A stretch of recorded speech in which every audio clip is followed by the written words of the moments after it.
Bom dia, bom dia, bom dia! Estamos ao vivo. Quanto tempo que eu não venho aqui ao vivo conversar com vocês, hein, gente? Muito tempo que isso não acontece, mas bora aquecer, bora voltar a se falar por aqui, que eu gosto muito. E hoje, com duas convidadas extremamente especiais, extremamente potentes, nós vamos falar sobre sexualidade e vocação. Né? Um assunto que muitas vezes é desafiador de olhar por toda a nossa história, mas que a gente vai trazer aqui para você. E se você é mãe de adolescente, essa live é para você. Se você é mãe da primeira infância, essa live também é para você, ou da segunda, né? De 7 a 14, essa live também é para você. Porque a gente se prepara na infância para a adolescência dos nossos filhos. Então eu vou convidar as meninas que elas já estão aqui, convidar a Bru também, a Carol, a Bru, e elas vão entrando e você vai aproveitando e convidando aí as pessoas, tá bom? Bom dia, meninas! Bom dia! Bom dia, Bia. Bom dia, Bruna. Bom Bom dia, dia, gente. meninas! Bom dia a todos, tudo bem? Bom dia, tudo bem? Bom, quero que vocês comecem se apresentando, né? Nem sei se todo mundo conhece todo mundo. Deixa eu só mexer aqui para não ficar com a cabeça cortada, que tá dando uma aflição. Queria que vocês se apresentassem um pouquinho, contassem um pouquinho de vocês, né? Pra gente poder aí começar esse bate-papo com esse assunto tão potente. Eu vou tentar salvar aqui o tema, gente, fixar o tema, mas normalmente eu não consigo, mas vamos tentar. Eu esqueci Então tá ontem bom. de... Eu vou começar me apresentando então. Eu sou a Bruna Garrocino, sou mãe solo do Natan, de 7 anos, educadora parental em atuação consciente, infância e adolescência pela Escola da Educação Positiva. E tem uma história muito significativa da minha adolescência, um tema que eu costumo brincar que eu nem sabia que a gente tem um adolescente interior ferido, né, muitas vezes, e é maravilhoso poder estar aqui com vocês falando desse tema tão importante e necessário, e a gente poder ampliar o olhar, né, sobre essas questões. Bom, eu sou a Carol, Carolina Lopes, eu sou educadora parental, mãe da Hannah de 5 anos, sou especialista em educação parental na adolescência, faço o curso de formação em biografia humana com a Laura Gutmann e estou me dedicando muito a esse assunto de autoconhecimento, autoeducação para a transformação da nossa parentalidade. Eu acho que o caminho é esse, a gente estudar e se autoeducar para transformar, para curar as nossas próprias feridas e transformar a parentalidade em algo mais leve, respeitoso, amoroso e que permita que os nossos filhos sejam realmente quem eles vieram a ser. Lindo, meninas. Bom, vou me apresentar que devem ter seguidores aí de vocês, né? Eu sou Beatriz Montenegro, sou neuropsicopedagoga, eu sou mãe do Benício, que hoje tem 4 anos, sou educadora parental pela Escola de Educação Positiva em atuação na infância e na adolescência. E nós três estamos aqui hoje para falar de um assunto que é de todo mundo, né? Como a Bruna colocou, todos nós fomos adolescentes, todos nós que somos mães teremos adolescentes ou já temos na nossa casa, né? Então é uma fase muito potente, muito bonita da nossa vida, mas que lembro muito bem de muitas vezes ter sido chamada de aborrecente, o quanto aquilo me aborrecia, né? O quanto aquilo me adoecia e o quanto, gente, não nos representava. Acho que esse é um grande ponto, né? Então, e o nosso foco de hoje é que a gente possa falar então sobre sexualidade e vocação na adolescência. Eu queria começar ouvindo vocês um pouquinho, né, meninas? A gente fala muito dentro desse olhar respeitoso, né? Desse respeito mútuo, desse olhar para os nossos filhos, para todas as pessoas, né? De quanto a adolescência é um segundo nascimento. Então, queria que a gente começasse trazendo um pouco sobre esse conceito, né? O que significa isso, porque isso se conecta muito com essa força potente que vem aí, né, na questão da sexualidade e da vocação. Bom, a gente nasce com a potência máxima de vitalidade, né? O bebê, ele precisa sobreviver, então ele busca a mãe o tempo inteiro, busca o cuidador o tempo inteiro e tem essa superpotência de vida mesmo, né? chora, grita, esperneia e demanda que as necessidades sejam atendidas. Ao longo da infância, isso vai se apagando um pouco, principalmente no segundo setênio, quando ele, por volta dos 9 anos, tem uma poda neural significativa e, bom, com quem eu estou falando aqui, né? Você tem muito mais conhecimento técnico para falar, mas tem uma poda neural significativa e ele se apaga mesmo, se volta um pouco para dentro e depois, na adolescência, a partir dos 10 anos, mas mais por volta aí dos 12, 14, essa vitalidade do bebê volta à tona. Então, por isso a gente chama de segundo nascimento. É muito semelhante à forma de demandar que tem as necessidades atendidas na adolescência, é muito semelhante ao bebê, né? Com toda essa potência, com toda essa demanda, com toda essa energia, com muita impulsividade e quer agora e precisa e solicita, né? Isso considerando o desenho natural do ser humano, né? A gente tem casos aí que a criação autoritária, infelizmente, sabota essa estrutura natural e mina essa pulsão vital aí muito cedo e aí realmente reprime toda a vitalidade, a libido do adolescente. E às vezes ele nem renasce, né, para o mundo. E aí é muito triste. E às vezes também vai para um outro extremo, que aí é rotulado, né? O aborrecente, é o rebelde, que ninguém compreende, que ninguém, na verdade, quer compreender, né? E aí é muito comum a gente ter esses dois extremos. Mas o caminho natural seria um adolescente explorador, curioso, empático, disponível para socializar, disponível para criar vínculos com o mundo, né? Deixando um pouco os vínculos de casa, né, com os pais, e procurando os vínculos horizontais com os pares, com os amigos, com a escola, e explorando totalmente essa vitalidade que vem renovada através da vocação e da sexualidade, né, dos testes sociais para todos os lados.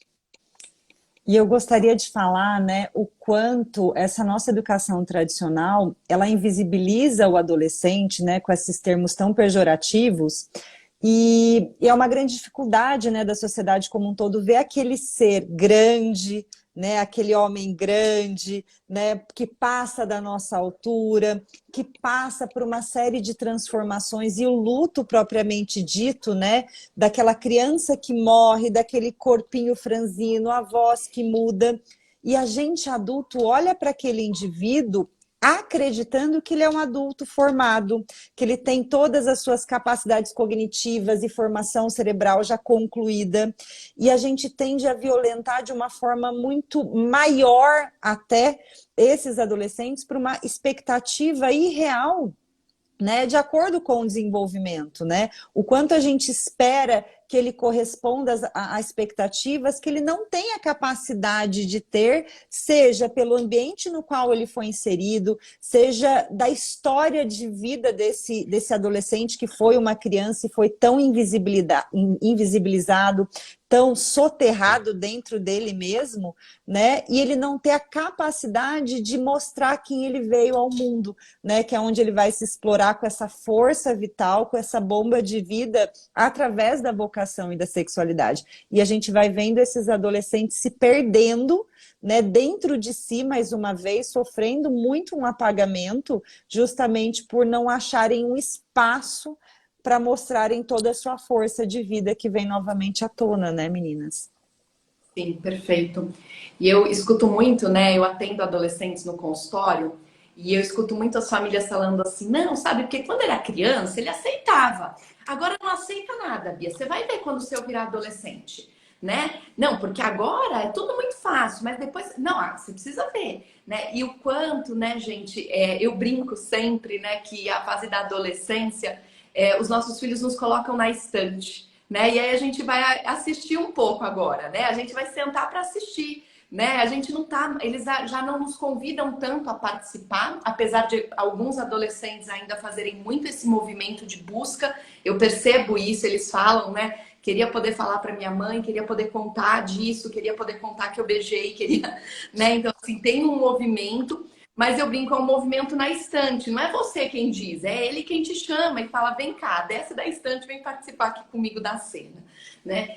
E o quanto a gente não consegue, por ter desviado desse movimento que é tão natural e tão bonito dessa força, a gente não consegue perceber essa potência toda, né? E aí a gente às vezes quer na adolescência, é um outro termo que eu uso para os pais muito, é entrar com o pé na porta, né, do quarto do filho. E o quanto isso é desrespeitoso, né? O quanto essa questão da intimidade, né, de estar com os pares, de buscar esse outro, de ir para o mundo, faz parte desse movimento que é muito natural dessa adolescência, né, que fala muito dessa sexualidade, dessa vocação. Então, porque estar, gente, dentro de um movimento natural, essa sexualidade vai aparecer, o desejo pelos pares vão aparecer, esses ensaios amorosos vão aparecer, né? Então, outro dia um paciente meu terminou um namoro, né? E ele me ligou num domingo e a mãe, ai, mas te ligar num domingo, pelo amor de Deus, quantos namoros vão vir? Eu falei, não, mas espera, a gente tá falando desse, né? Quantos eu não sei, mas eu tô falando desse que doeu hoje e que ele precisou falar comigo hoje, que tá tudo certo, né? Não tem problema ser o domingo. Eu sempre falo pra eles, pode ligar a qualquer horário, só de madrugada que eu costumo deixar no silencioso. Não vou me conectar, mas quem sabe, né? Algum dia se eu acordar e olhar o celular, que não é o que eu costumo fazer, mas enfim. Então, quanto a gente, às vezes, por já ter vivido uma adolescência tão desrespeitosa, né, atropela esses movimentos que cada um vai viver de uma forma, que cada ensaio vai trazer algo, né? E aí que com certeza vai minando também essa bomba vital e essa vocação, né? Porque se eu vou minando tudo, né? Se eu vou minando o desejo, se eu vou minando o poder de escolha, se eu vou minando como se veste, se eu vou minando um monte de coisa ao longo dessa infância, essa bomba não chega como uma grande bomba vital, né? Ela vai É. realmente curada. Então, eu queria que a gente trouxesse aí um pouquinho essa conexão, como que vocês enxergam, né, em relação à sexualidade e à vocação. A gente, como pai, a gente fica, pai e mãe, a gente fica muito preso, muitas vezes, no filho idealizado, né? E aí a gente quer controlar tudo para que o filho se encaixe naquela idealização que a gente fez, nem sei quando. E que não tem nada a ver com aquele filho real, né? E não tem nada a ver com os pais reais que nós somos também, né? Que a gente não consegue possibilitar que aquele filho nem se assemelhe ao nosso ao filho idealizado, porque a gente também não é esse pai idealizado. E aí a gente não abre mão do controle e realmente fica difícil o adolescente ter confiança em sair para o mundo e voltar para ter segurança em casa, né? O ideal na adolescência é assim, o adolescente se voltar para o mundo, sair, explorar, testar e trazer para compartilhar as coisas positivas e as coisas negativas que acontecem fora, né? Mas para isso os pais têm que primeiro dar suporte emocional, oferecer estratégias de vínculo na infância, oferecer estratégias de vínculo seguro, né? Com confiança, com amor, com troca, com curiosidade genuína por aquela criança e aquele adolescente, porque a adolescência é resultado da infância vivida. Não tem como, né, o adolescente a criança ser boazinha, perfeita, quietinha e de repente explodir na adolescência do nada, né? Tudo é um resultado do que foi plantado na infância. E muitas vezes é muito triste porque esse adolescente sai procurando vínculos de uma forma desesperada para receber o amor na rua que não recebeu em casa, né? E aí começa a testar a sexualidade, lembrando que sexualidade não se resume à genitalidade, né? Sexualidade é uma libido pela vida, é um desejo de viver muito mais amplo, é ter prazer em viver, prazer em socializar, prazer em se vincular de forma carinhosa, de forma amorosa, de forma genuína, verdadeira.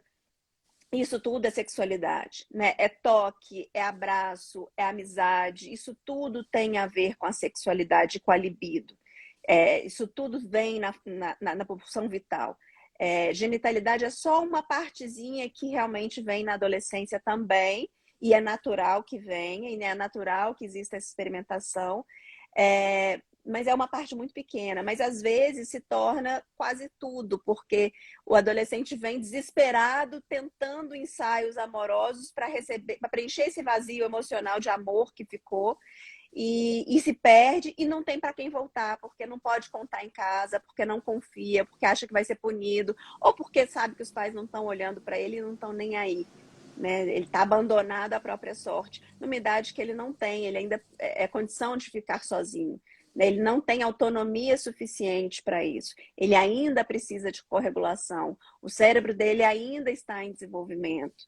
Né? Então, na verdade, o ser humano precisa de suporte social a vida inteira. Mas na adolescência, na infância e na adolescência, isso é vital para a formação da estrutura do ser. Né? Para uma vida sadia e segura. E de tudo isso que você está falando, né, Carol, tão lindamente, a base vem sempre do amor, né? De um amor incondicional que todos nós desconhecemos de uma certa forma, porque a gente veio de um amor muito condicionado a expectativas, ao locus externo do que se espera e que é totalmente antinatureza humana nossa, né? E o quanto a gente vê e quando a gente atende famílias de adolescentes, o quanto eles tentam nos trazer que eles amaram esse filho. E nosso dever de ampliar o olhar sobre o que é o amor, né? Porque eu posso amar o meu filho, mas será que ele está recebendo essa mensagem de amor? Será que esse amor está dando a oportunidade dele se abrir e ser quem ele é para o mundo, ou ele é um amor contido? Eu peço licença para falar um pouco da minha história, porque a gente já sabe, né, que quando a gente não lembra muito da nossa infância, porque foi bem pesado e foi um método de sobrevivência, né, do nosso corpo. Mas eu tenho muitas lembranças claras da minha adolescência e eu costumo dizer que a minha adolescência foi um período de muitas violências, né? Não necessariamente da violência física, mas de uma violência no qual eu fui sendo soterrada dentro de mim, porque eu era criança boazinha, eu era criança que cooperava, eu era criança que fazia jazz, balé, participava de desfile, porque era uma idealização da minha mãe, e hoje eu entendo a história de vida dela e eu até consigo ver de onde surgiu isso, que fala da infância dela, fala do desamor dela, e o quanto esta forma de eu ser presa e viver dentro de uma caixinha me traz consequências até hoje. Uma mulher de quase 40 anos que a vida toda se viu perdida dentro de si, em quem eu sou e o que eu vim a ser para o mundo, né? E nessa minha adolescência, quando eu tive essa força da natureza, esse segundo nascimento vindo em mim, eu fui justamente a garota boazinha para uma garota bem raivosa, que tentou fazer de tudo, muito descontrolada, para tentar mostrar quem eu era. Então eu não gostava de usar salto alto, eu não gostava de usar vestidinho, eu queria usar tênis, eu queria usar minha bermuda da Adidas, que a minha mãe escondia.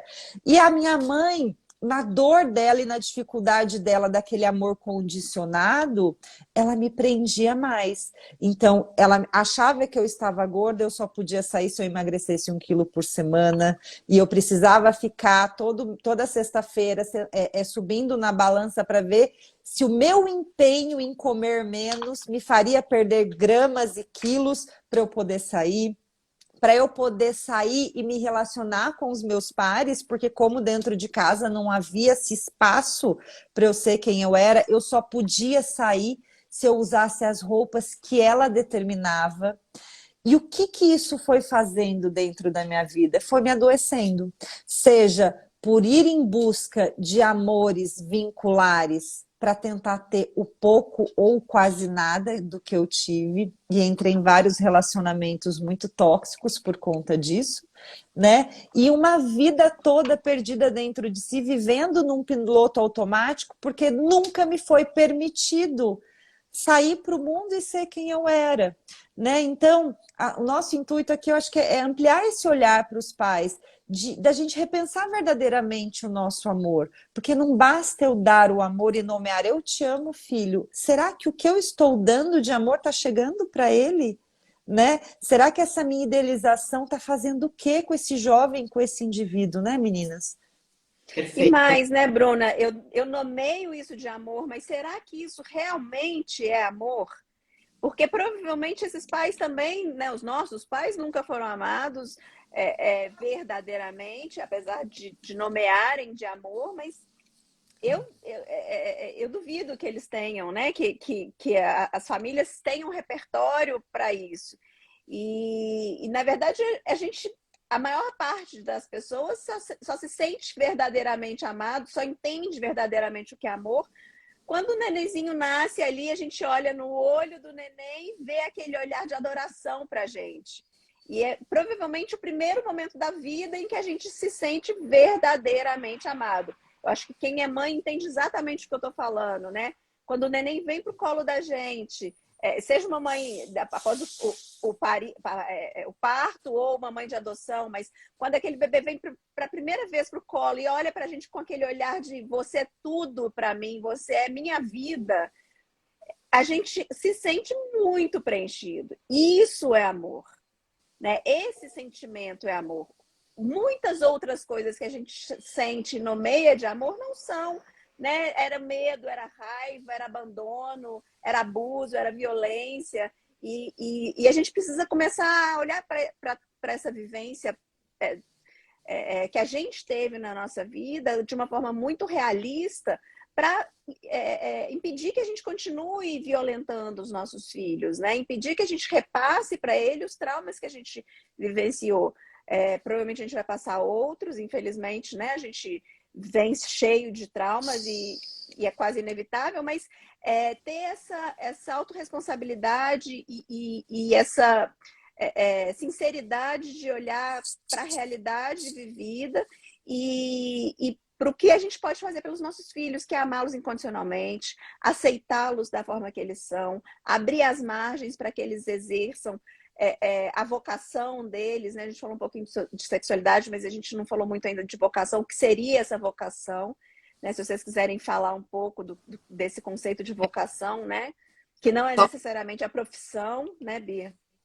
Sim, só para amarrar aqui algumas coisas, né? A Mel até colocou, né? A gente acredita muito que educar os nossos filhos, né, tem uma coisa de força, né? Eu preciso fazer força, eu preciso fazer esforço, né, para estar ali, para dar o limite, para controlar, para orientar a roupa, para olhar o peso, né? Provavelmente com um desejo muito grande, né, Bruna, a sua mãe tinha de, sei lá, de que você não fosse exposta, de que você fosse amada, de que, né, de que tivesse um corpo ali desejável, não sei, né? Tô aqui ouvindo e pensando em possibilidades, não que essas possibilidades, gente, nos justifiquem, né? Mas essas possibilidades nos ampliam olhares. E aí, quando eu amplio o meu olhar, é o que eu sempre falo, né, para as mães, a gente torna-se consciente. Se tá inconsciente, eu continuo fazendo sem ver.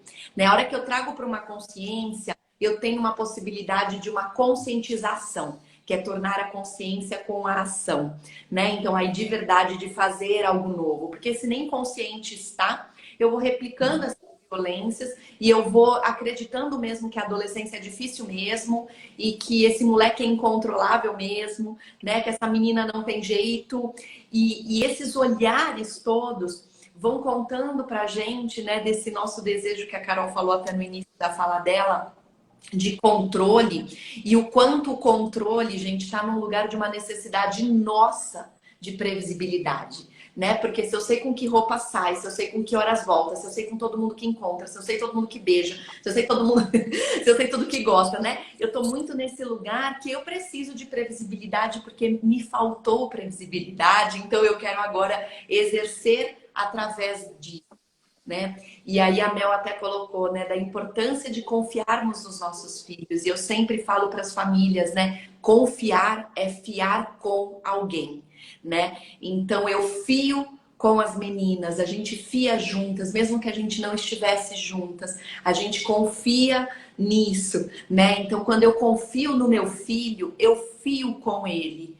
Né? Então ele pode estar na festa, ele pode estar na balada, ele pode estar na escola, ele não precisa estar necessariamente fisicamente ali comigo, mas existe esse fio condutor, né?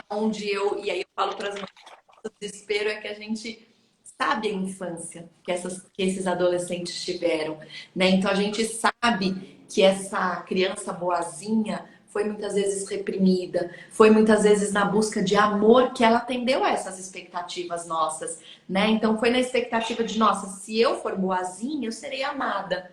E aí na adolescência vem o quê? Esse mundão para eu descobrir, tanta gente talvez para me amar do jeito que eu sou, eu vou continuar nessa situação, né? Então, o quanto é importante a gente trazer realmente para a consciência, para que a gente possa de verdade mudar uma ação, né? E olhar para tudo isso. E aí, em relação à vocação, né? É legal a gente colocar que na adolescência entra uma pressão muito grande social, inclusive, né? E nossa, como pai, o que que vai ser?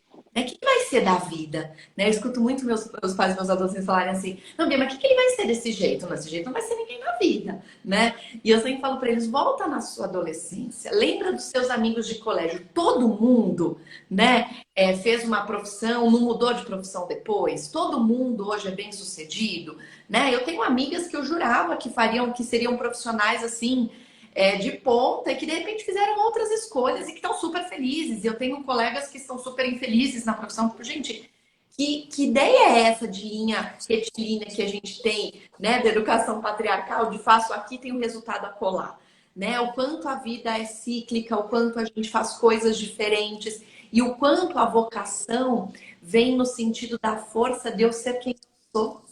Porque não tem nada que traz mais sucesso na vida, e aqui eu não estou falando de sucesso profissional, mas estou falando de sucesso pessoal, eu ser potente em quem eu sou, né? A vocação é desta força que a adolescência vem e traz isso. Então, se eu sou a Bia, né, que tem X capacidade, X habilidades, que essas eu tenho, as outras eu não tenho, não importa da onde eu esteja, né? Posso estar dentro da minha casa, posso estar num ambiente profissional, posso estar com os meus amigos. Eu me sinto potente, né? A vocação vem muito desse lugar potente, né, meninas? O que vocês trazem mais aí pra gente? E daí, Desculpa, Bruno, pode falar. imagina, não, pode falar. E expressão do desejo, né? Expressão da vontade de fazer algo pelo outro, fazer algo com o outro, né? Então, eu posso ter na adolescência 50 interesses dos mais diversos. Eu posso querer ser jogadora de rugby até cineasta, passando por, sei lá, cantora e arquiteta, qualquer coisa. E maravilhoso, né? Eu ter tantos desejos diferentes e poder expressar e testar e exercer. E esse é o momento para isso, né? Como é triste quando a gente quer colocar o filho na caixinha e falar assim, com 10, 12 anos, 14 anos, já começa essa preparação para Enem, para, enfim, para uma faculdade, e falar, não, só pode ser engenheiro civil da área de construção de ponte. Quer dizer, você vai limitando tanto que a pessoa não pode sonhar, não pode exercer toda a potencialidade que tem para outras coisas, ainda que não trabalhe, né? Eu posso ser um excelente engenheiro civil executando ponte e ser cantora no final de semana, cantando em bar. Quer dizer, eu posso ser 1000 coisas ao mesmo tempo, eu não tenho que me limitar a uma caixinha só. E a gente vê hoje em dia os adolescentes chegam nessa fase maravilhosa de exercer toda essa vitalidade e testar todas as vocações possíveis, tão limitados e tão massacrados e tão desvitalizados que eles não sabem nem o que querem, eles não sabem nem o que desejam. Né? Você pergunta, o que você quer fazer? Não, eu quero ficar no quarto jogando videogame. Não, eu quero me isolar. Eu não tenho conexão com o meu desejo mais. né? E resgatar isso é muito mais difícil do que simplesmente deixar isso ser livre durante a vida inteira. Né? E Fala aí, daí a Bruno. gente mais uma vez vem, né, sobre o estreitamento, né, de que nós viemos na nossa infância, né, dessa limitação, desse caminho tracejado pelo maior sobre o menor, da idealização do outro, né, e daí é aonde a gente vai acabando e matando, inclusive com essa potencialidade do indivíduo chegar na sua adolescência e conseguir se apropriar de quem é. Esses dias eu estava indo com meu filho no Parque da Mônica, e ele adora astronomia, ciências, e do nada ele falou assim: mamãe, agora eu não quero mais ser cientista, eu quero ser taxista. E daí eu falei: ai filho, e por quê? E fui construindo com ele sobre isso. E daí eu fiquei pensando o quanto de nós criamos um estereótipo do que é bom e do que é ruim, numa métrica de valor, de status, de riqueza. E isso é muito pobre, né? O quanto eu vou acabando com o meu filho na forma dele ser o que ele é. Ele quer ser um taxista, ele vai ser feliz, que seja o melhor taxista. E de repente ele vai criar uma rede de táxi, ou não, ele vai ser aquele taxista que vai conversar com o mundo e vai estar feliz e pleno dentro de si. E é onde a gente precisa ver sobre assim, qual é o preço, né, desse modelo de sucesso que a gente está vivendo, né? O quanto nós vemos o engenheiro de ponte, né, o que ganha lá os seus 5, 6 dígitos por mês, qual é o preço que se cobra para a vida desse indivíduo, né? Quais são os vazios que existem dentro de si? E pior, será que ele sabe verdadeiramente quem ele é? Né? Então, como a gente mesmo diz, a vocação ela é muito mais do que eu vou fazer para a minha vida, mas quem eu sou e como eu me exponho ao mundo, como eu me relaciono com o mundo. Por isso que é uma força tão intensa que a gente deveria permitir. E mais uma vez, esse sistema tradicional violenta os nossos jovens, que obrigam eles com 16, 17 anos escolherem uma profissão que a maioria dos pais enfia a goela abaixo, que tem que ser para o resto da vida. E que quando ele, por algum motivo, está lá no seu, sei lá, do segundo, terceiro ano de uma faculdade de X, e fala, não quero mais fazer isso, eu não gosto, eu sou infeliz, ele mais uma vez é violentado, porque a gente coloca o indivíduo numa caixinha, porque desde pequenininho todos nós precisamos viver sem a possibilidade de expandir e mostrar quem nós somos, né? Então, o quanto não tem como, né, a gente falar sobre tudo isso, essa adolescência, a nossa vida de agora, se a gente não revisitar toda a nossa história desde o momento que nasceu. E como a Carol disse, né, que é mais uma vez falando sobre amor.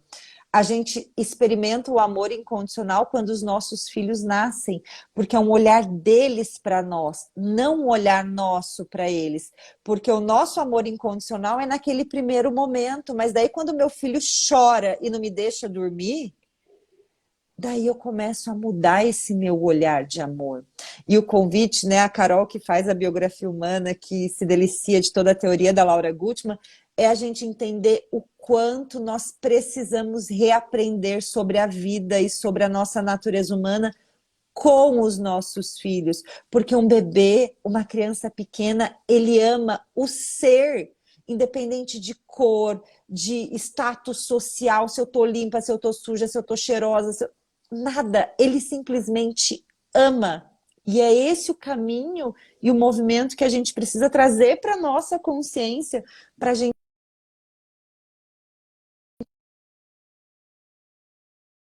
finalmente silenciar todas essas vozes externas e internas e externas que nos desconectam desse verdadeiro amor, né? Sim, perfeito. E eu sabe que eu vejo, meninas, eu assim lá no consultório, né? Eu não escuto mais das famílias falando assim, quero que seja médico, sabe? Quero que seja tal coisa. Mas eles usam um termo que mascara um pouco, né? Muito interessante como nós, seres humanos, tão machucados e tão cheios de vazios, a gente vai ouvindo coisas por aí, tem Instagram, né? Hoje em dia o conteúdo tá para ir para um monte de gente, né? Você tá aqui nessa live, aí você vai ver como o Instagram inteligentemente vai começar a te mostrar um monte de coisas sobre educação respeitosa, né? Se você chegou assim de gaiato aqui, caiu aqui, falou, ai meu Deus, deixa eu ver, né? Você vai ver como essas coisas se conectam e daqui a pouco você vai começar a receber um monte de gente bacana aí para você seguir. Então a gente vai ouvindo todas essas coisas e acho que ficou muito claro, né, para as famílias ao longo do tempo que não vale a pena a gente dizer quero que você seja médico, quero que você seja advogado, sei lá, né, quero que você seja tal coisa.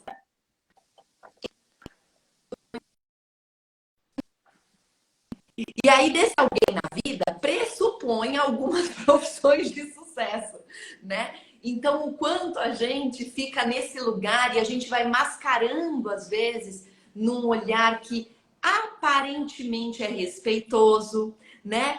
E a gente fala, não, eu só quero que ele seja alguém na vida, né? Não, eu só não quero que ele passe por dificuldades. E aí a gente vai dizendo para ele que o médico de repente não passa por dificuldades, que o engenheiro não passa, nem um advogado, né? Eu lembro que quando eu escolhi ser professora, né, minha primeira formação é pedagogia. E eu era uma adolescente muito viva, eu era bem vital, assim, de fazer muita coisa, de gostar de muita coisa. Então eu estava entre química, geografia, dança ou pedagogia, pra vocês verem, né? Que eu tava assim, né? Ou eu ia me Maravilhoso, né? ou eu ia me movimentar, ou eu ia para dentro de um laboratório, sei lá, fazer o quê, né? Que eu também não sei muito bem, né? Mas eu tinha um desejo em todas elas. Eu queria ser professora, eu queria dar aula, né? Eu sempre fui muito feliz dentro do ambiente da escola e eu falava, eu não quero sair desse ambiente, né?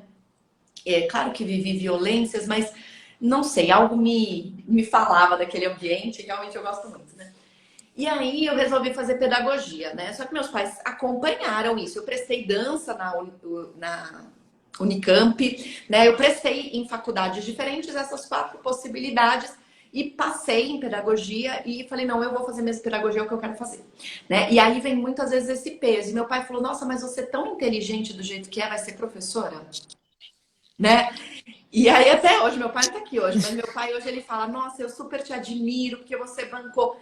E assim, quem disse, né, que ele falava, mas você vai ser professorinha? Eu falava, que professorinha? Eu vou cuidar, tipo, né, das pessoas, é a base de tudo. Não, é o que eu quero, né? E aí eu consegui bancar essa potência de dizer era o que eu quero e não me arrependo, era a faculdade mesmo que eu queria. Mas hoje eu atendo um adolescente, por exemplo, que estava muito infeliz na faculdade. E, gente, ele sacou que ele estava infeliz no primeiro semestre. No primeiro semestre, tá? Ele conseguiu falar com os pais no terceiro semestre para mudar de faculdade, né? Ah, Bia, então você está dizendo que ele perdeu um ano? Não acho que ele perdeu um ano, mas ele precisou construir muitos recursos internos para a gente conseguir juntos. E ele veio, gente, por quê? Porque ele não conseguia ir bem na faculdade, né? Ele veio para a parte da psicopedagogia. E aí eu comecei a ver, eu falei, gente, mas ele não tá. E eu falava várias vezes, mas você tem certeza que você tá se sentindo feliz? Não, é o que eu escolhi. Não, é o que eu escolhi. E ele se revirava na cadeira assim, não, é o que eu escolhi. Tipo, pelo amor de Deus, questiona tudo menos isso. Me ajuda a passar de ano só isso que eu vim aqui fazer Você com você. pergunta se ele tá feliz, ele fala que foi a escolha dele, mas ele não responde que ele tá feliz, Exato, né? É muito exato. curioso isso. Ele tinha uma agitação corporal quando eu questionava, sabe? Do tipo, meu, pelo Sim, amor de Deus, não entra nesse tipo de sim. questionamento.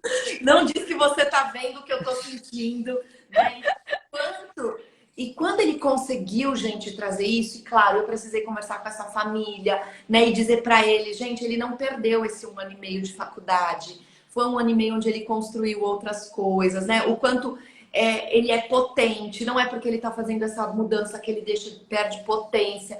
E hoje ele está, acho que no 2º ano, eu ainda acompanho ele, acho que ele está no 2º ano, não sei, não vou garantir, tá? Mas ele está já num outro curso e o quanto ele está feliz, né? O quanto ele de verdade hoje está feliz e o quanto ele vai bem, tá?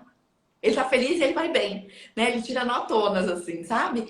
Então, assim, o quanto ele realmente traz a vocação dele, né? O quanto ele... E aí ele começou a sair mais de casa, coisa que ele tinha parado. Ele começou a jogar beach tênis, que ele não fazia nenhum esporte. Então, o quanto a vocação vem dessa potência, né? Que é a sexualidade com a vocação juntas, né? As coisas são muito potentes e muito Sim.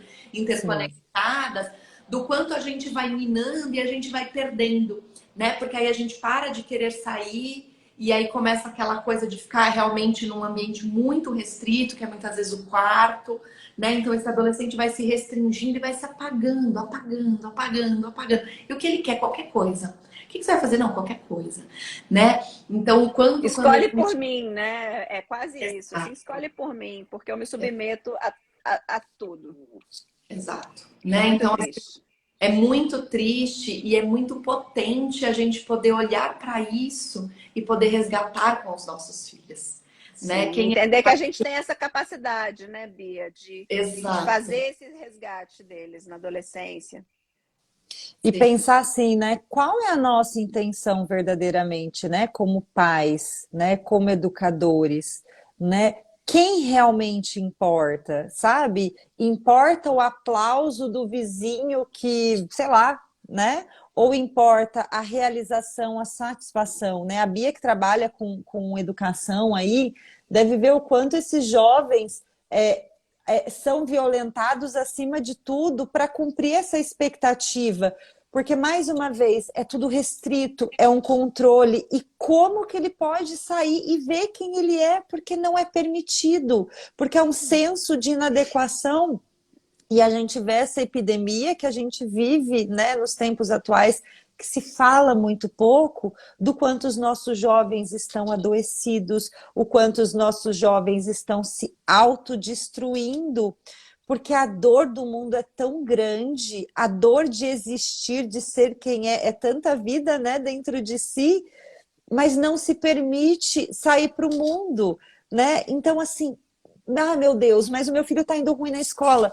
Gente, mas qual é o preço disso? Ele vai passar de ano, ele vai passar no Enem, na faculdade que você quer, e a vida dele? Daí depois ele vai se jogar de um prédio.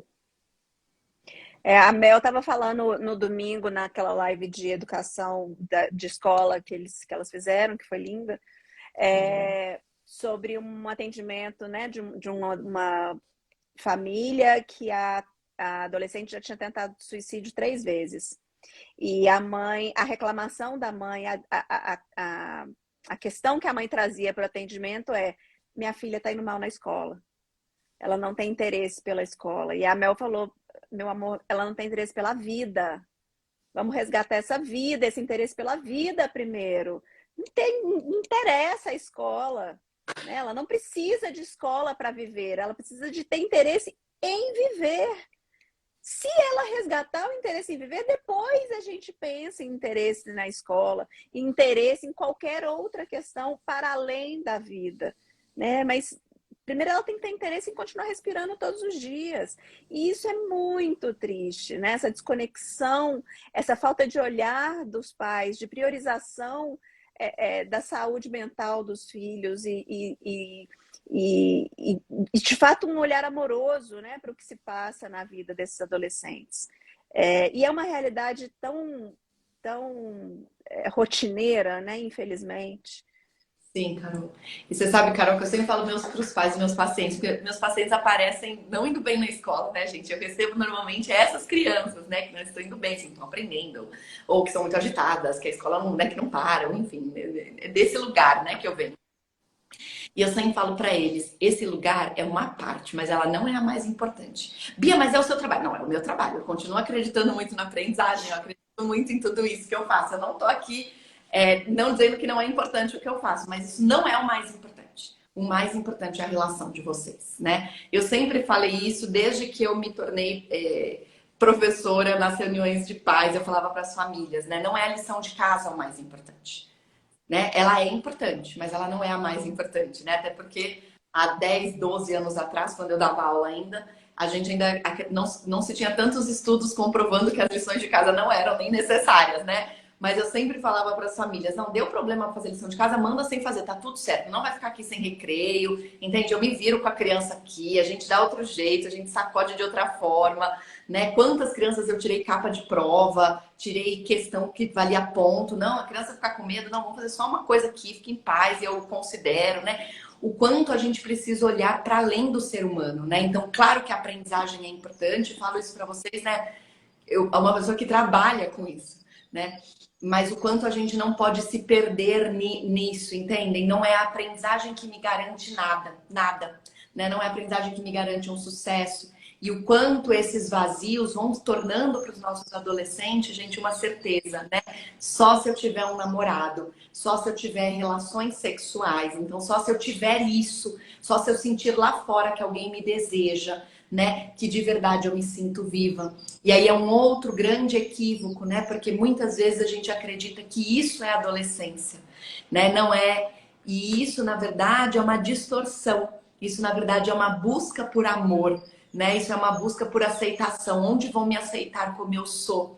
E aí cai numa coisa que a Bruna falou, né? O quanto a gente se coloca em relacionamentos extremamente tóxicos e abusivos, né? Porque se eu aceitava tudo, entendem a lógica, gente? Eu sou uma criança que sempre aceitei tudo dos meus pais, super boazinha, né? Aí a natureza traz essa bomba vital que é a sexualidade e a vocação, traz, né? Se essa criança, né, início da adolescência, estiver muito apagada, talvez ela apague mesmo e deixe essa bomba, sei lá, jogue bastante água fria para ver se isso daí, esse impulso que é vital, que é do desenvolvimento, entende? Ninguém vai fazer nada por isso. Pode ser que ela apague numa água fria.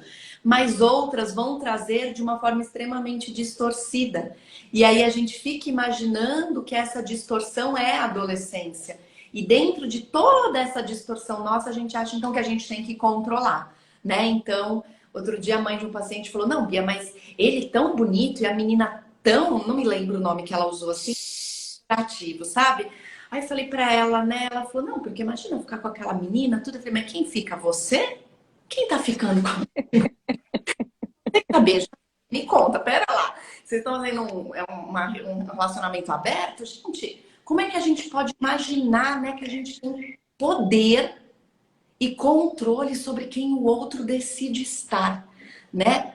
Mas muitas vezes é desse lugar dele decidir estar com essa outra, que não, né? Ela, claro, trouxe ali uma questão física mesmo, mas eu tô falando mais dessa questão de decide buscar amor nela e não mais amor em mim, né? Então, o quanto eu não preenchi o meu filho de necessidades, o quanto eu não preenchi o meu filho de amor, né? E aí eu sinto essa situação. Acho que seria legal se a gente pudesse.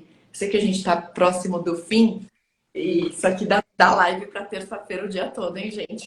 Verdade. E o quanto eu não consigo abrir mão desse controle, né? Ele deseja outra diferente do que eu acho que ele deveria desejar, né? Além de não ser eu mesma, ainda é diferente do meu idealizado. Então, é absurdo, né? Como a gente limita mesmo, né? E quer limitar inconscientemente a vida dos nossos filhos, né? E não confia que eles podem fazer. A gente falha tão miseravelmente na criação deles na infância que a gente não confia que eles são capazes de fazer boas escolhas, né? Que a gente deu estrutura emocional e repertório para que eles sejam competentes em escolher de forma boa e saudável e positiva. A gente tem essa consciência da nossa falha miserável na criação dos filhos. E aí a gente controla e os pais autoritários, normalmente na adolescência, redobram a repressão para tentar, porque né, o adolescente é muito potente mesmo, então muitas vezes vem desafiando esse autoritarismo.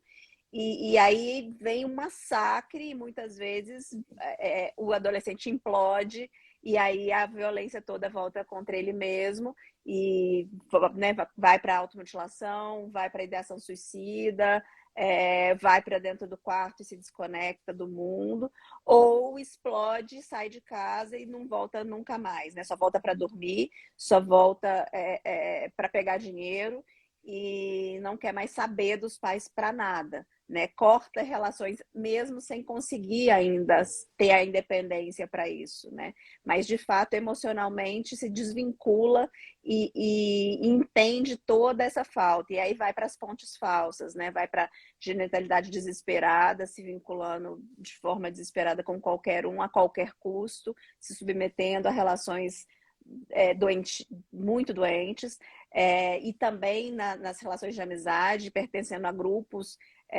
violentos e abusivos e se submetendo ao uso de drogas e álcool de forma desesperada. Eu não estou falando de experimentação, a experimentação é totalmente natural, mas quando o uso se torna algo prejudicial à saúde do adolescente e que permeia os vínculos como pontes falsas para essa vincularidade, realmente aí é muito, muito complicado, né? Mas o resgate é possível, né? Não sei se vocês querem falar um pouco sobre esse resgate, né?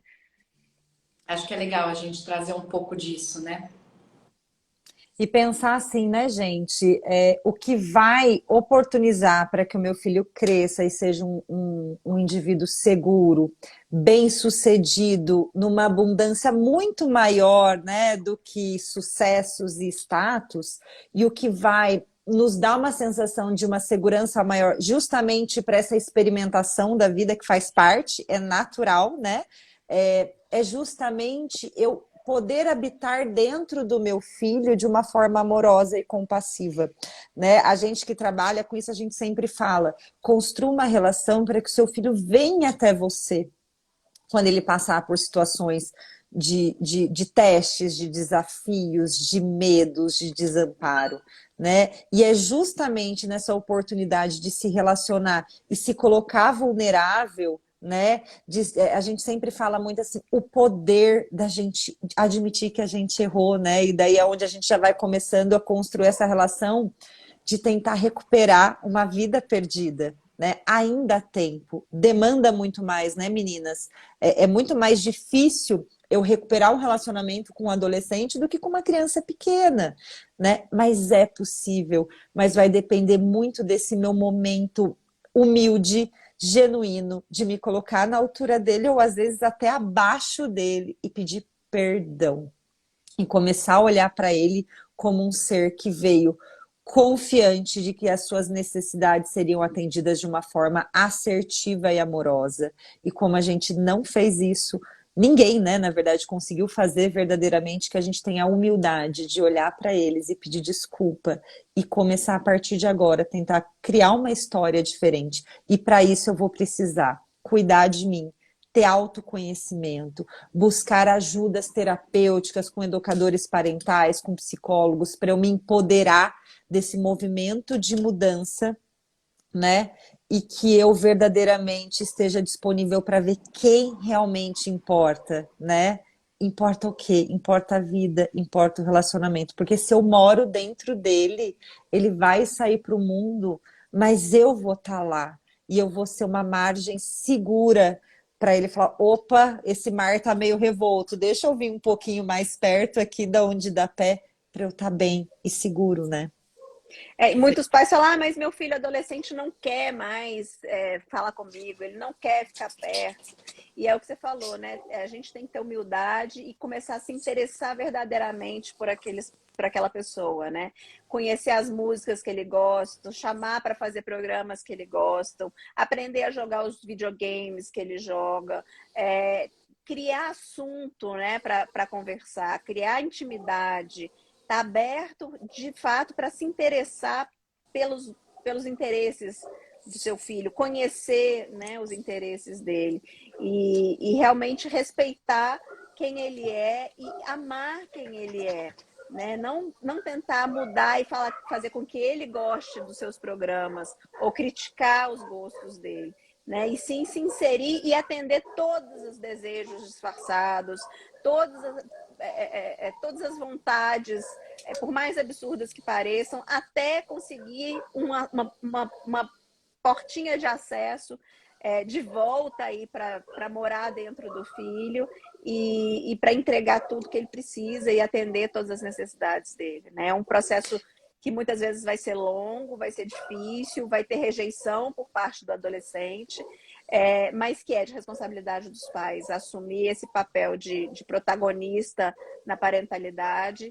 e lutar para resgatar o que os próprios pais não conseguiram construir ao longo da infância. E eu queria só fazer um adendo, Bia, só um minuto, para complementar essa fala da Carol. É uma frase que eu uso muito na minha vida para tudo, eu acho que cabe muito bem assim. Pense que quanto mais não eu escuto do meu filho, de todas as vezes que eu me coloco disponível, mais perto desse sim vai chegar. né? E não tem um ponto de partida, não tem, vão ser 10 nãos para eu ouvir o sim. Não sei, mas eu sei que quanto mais eu me coloco em movimento de ir até ele, e eu vou ouvir 100, 200, 300, mas vai chegar um momento que ele vai se abrir, porque ele vai sentir verdadeiramente o quanto você está disposto a fazer diferente, né? Então que a gente não desista. Eu falo pro algo parecido com isso, eu sempre falo para as mães. Eu lembro, né, que quando no trabalho de parto do Benício, a doula falava, cada contração é uma vez, né? Quantas contrações demoravam? Não sei, mas a cada uma que passava era uma menos, né? Então, cada não é, né? Cada vez que você bate na porta e fica mais próximo desse reencontro, né? Desse bebê que sai e volta para o nosso colo. Então, eu sempre lembro disso, assim, eu falo, não é um a menos, é um a menos. Aos poucos vai se reencontrando com os nossos filhos, né? E a Mel colocou aqui, não construiu relação, volte 10 casinhas no jogo. Volta, gente, volta. Né? Então, assim, não existe caminho para retornar. O caminho é retornar, né? Então, assim, o que é respeitoso para você hoje? Né? Eu acho que às vezes as famílias falam, não, mas eu entro no quarto. Não, então, mas será que você se sentiria respeitada se alguém abrisse o banheiro repentinamente, né? Onde você está? Será que você se sentiria respeitada se alguém dividisse algo seu íntimo, né? Quantas vezes eu vejo íntimas dos adolescentes sendo ditas em churrascos, em brincadeiras, sabe assim, não, agora ele virou amigo do banheiro. Gente, pelo amor de Deus, quem que fosse, entende, na sua sexualidade, na sua descoberta do corpo, quem que quer isso ser dito? Né? Em que lugar que a gente acha que isso pode acolher alguém e nos aproximar de alguém? Você não faria isso com uma amiga. Você não faria isso, talvez, com seu parceiro, com a parceira. Então, como que a gente pode imaginar que a gente pode fazer com os nossos filhos adolescentes e que eles vão se aproximar de nós, né? A aproximação é a aproximação que a gente faz em qualquer flerte, tá? Que a gente olha, que a gente analisa, que a gente tenta achar coisas em comum, que a gente se interessa pelo outro, pelo desejo do outro, pelo passeio do outro, né? Quantas vezes eu entrei em coisas, né, com meu marido, né? Que a gente fez coisas do tipo, eu gosto de tal coisa, né? Meu marido gosta de luta. Quantas vezes eu fui ver ele lutar? Quantas vezes eu fui com ele para me interessar por ele? Mas eu não luto, eu não gosto de lutar, não faço assessoria para mim. É esse movimento que a gente faz com os nossos filhos, né? Quantas vezes no consultório, ontem mesmo, me mostrando um jogo de terror, eu falei para ele, eu tô ficando apavorada por dentro. E ele ria, e aí a gente jogando, né? Então, o quanto exato, né? O quanto a gente foi desrespeitado e nos traz sequelas até hoje, né? São marcas da nossa intimidade, e aí não tem como a gente se aproximar de alguém que vai se né? Quem quer ir num encontro de família onde você vai ser exposto? Quem, gente? Né? O Oscar agora tá aí achando que vai ser jogador de futebol. Ah, até parece, tá achando que para todo mundo, né?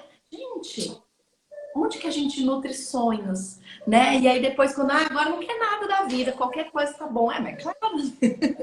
Se tudo que se queria não tinha valor, melhor qualquer coisa pode ser, né? Então, o caminho é realmente volte 10 casas, resgate, né? E pense nisso, como que eu construo uma amizade? Como que eu construo uma relação? Eu não vou perto do peito de ninguém abraçar a minha amiga, né? Eu vou, na verdade, construindo isso, eu vou construindo intimidade pelo outro, né? Eu vou num olhar generoso, eu vou valorizando o que tem, né? Então, eu acho que é muito importante, e aí a gente vai ver essa sexualidade, essa função e essa potência vindo à tona de forma linda, né? E os nossos filhos voltando pra gente, né? Eu sempre faz o que eu quero, possa beber na balada, se ninguém tiver condição de dirigir, que ele ligue para mim, na certeza de que eu busco, né? E não que ele se arrisque a voltar dele, dirigindo, né? Mas que ele ligue para com certeza vem buscar, galera, pode deixar, né? Que eu seja mãe. Então, que realmente nossos filhos possam voltar para nós quando eles precisarem, nós estaremos lá. Então, acho que esse é o. É Eu isso deixo aí. a mensagem final. Eu quero que vocês também se coloquem aí, meninas, e agradeço antecipadamente a presença de cada um de vocês. Agradeço vocês, meninas. Estou emocionada. Sobre a adolescência é uma coisa que eu amo. né? Eu falo para as mães dos meus adolescentes, eu amo a adolescente, gente, faz, pula hormônio, sabe? Eu brinco com eles, deixa eu ficar um pouco, passa aqui para mim, eles são eles são tão maravilhosos, né? Eles, nossa, eles se incomodam com a professora que eles acham brega, eles se apaixonam pela outra que eles acham linda, é tudo tão lindo, é tudo tão potente, né? E isso me encanta realmente em atender adolescentes. Então, que a gente possa de verdade se encantar por eles. É verdade. Eu só queria agradecer, foi linda essa conversa. Vamos correr para gravar, porque a gente não pode perder isso aqui. E quem tiver gostado, compartilhe, divulgue, né? Passe para mães e pais de adolescentes, passe para os adolescentes, para eles também saberem que eles têm direito a mais, que eles podem ser mais bem tratados na vida e que eles podem reivindicar isso. E eles podem pedir ajuda, né? Porque eles merecem ser vistos e respeitados e amados. Queria agradecer demais essa troca aqui e foi lindo. Também queria agradecer, reforçando para continuar acompanhando o mês todo de setembro, né? Que a gente tem um Sim, grupo falando de adolescência em foco, da doutora Juliana Franco, então a gente quer trazer muitos temas ainda relacionados a isso. E uma mensagem final, assim, que eu acho que foi a própria doutora Juliana Franco que nos trouxe e que me marca muito que toda vez que eu coloco a minha necessidade de adulto à frente da necessidade do meu filho, criança ou adolescente, eu estou sendo violento, porque afinal eu sou adulto, eu teoricamente tenho meu cérebro formado e eu tenho condições de me movimentar para o mundo para tentar fazer diferente. Então, que a gente mais uma vez se coloque nesse lugar humilde, de olhar as nossas incapacidades, as nossas deficiências e buscar ajuda, sabe? Mas que a gente foque assim, o que verdadeiramente importa para a minha vida e para a relação do meu filho, e que a gente silencie todas essas vozes externas que fazem de tudo para a gente se desconectar do nosso verdadeiro desenho original, né? E é isso, meninas. Obrigada mais uma vez. Obrigada a todo mundo que está aqui com a gente. Meninas, eu queria dizer para vocês que essas lives, né, como a Bruna trouxe, são da doutora Juliana, nós somos 3 educadoras parentais com atuação em adolescência, e é pelo mês de setembro, pela questão do suicídio. Infelizmente, né, a terceira causa, né, de morte de adolescentes é pela questão do suicídio. Então é muito mais próximo do que a gente imagina, né? Bombas vitais apagadas, destruídas, a ponto deles acreditarem, né, que sair da vida é realmente mais vantajoso e menos dolorido do que se viver todos os dias, né? Eu, infelizmente, fui uma adolescente que vivenciei colegas que se suicidaram, não muitos, mas alguns, né? Então, é realmente algo que a gente precisa levantar essa bandeira. Então, assistam as lives, participem, convidem outras mães, né? O que torna-se forte é quanto mais a gente se une com outras pessoas, né? Então, só a gente faz um barulhinho juntos, a gente realmente movimenta multidões, acolhe os nossos adolescentes e, gente, acolher a eles é com certeza acolher a nós. É uma certeza, a cura, né, dos nossos filhos, a nossa cura vem através dos nossos filhos. Os nossos filhos são uma grande chance da gente se curar e da gente poder fazer diferente. Um grande abraço, a minha gratidão, meninas, pela presença de vocês. Minha gratidão por esteve aqui. A live vai ficar gravada, tá bom? Um grande beijo e a gente se vê. Tchau, tchau.